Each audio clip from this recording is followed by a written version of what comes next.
And finally, new rule. Liberals must stop saying President Bush hasn't asked Americans to sacrifice for the war on terror. On the contrary, he's asked us to sacrifice something enormous, our civil rights.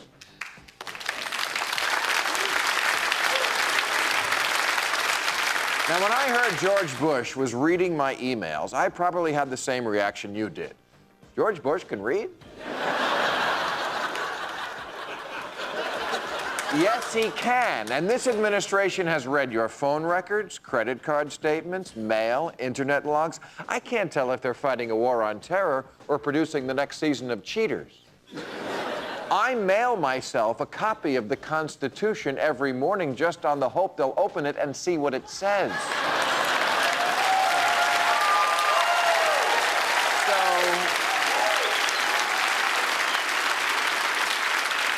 So when it comes to sacrifice, don't kid yourself. You have given up a lot. You've given up faith in your government's honesty, the goodwill of people overseas, and 6/10 of the Bill of Rights. Here's what you've sacrificed: search and seizure, warrants, self-incrimination, trial by jury, cruel and unusual punishment.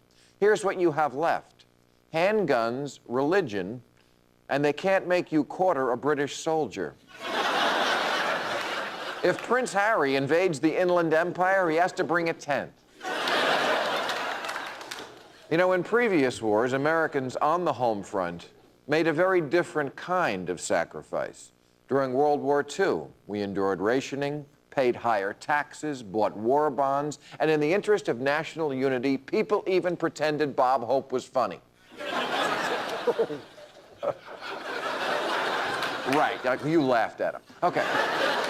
Women donated their silk undergarments so they could be sewn into parachutes. Can you imagine nowadays a Britney Spears or a Lindsay Lohan going without underwear? All right, bad example. But look, George Bush has never been too bright about understanding foreigners. But he does know Americans. He asked this generation to sacrifice the things he knew we would not miss: our privacy and our morality. He let us keep the money. But he made a cynical bet that we wouldn't much care if we became a big brother country that has now tortured a lot of random people. And yet no one asks the tough questions like, is torture necessary? Who will watch the watchers? And when does Jack Bauer go to the bathroom?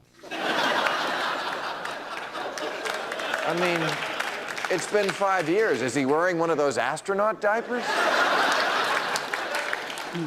In conclusion, after 9/11, President Bush told us Osama bin Laden could run, but he couldn't hide. But then he ran and hid.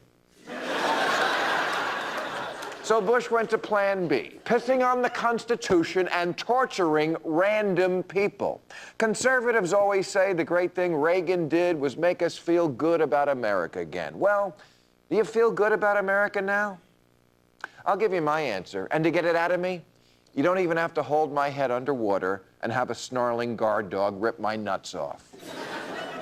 No, I don't feel very good about that. They say evil happens when good men do nothing. Well, the Democrats prove it also happens when mediocre people do nothing. Thank you very much, ladies and gentlemen, and our wonderful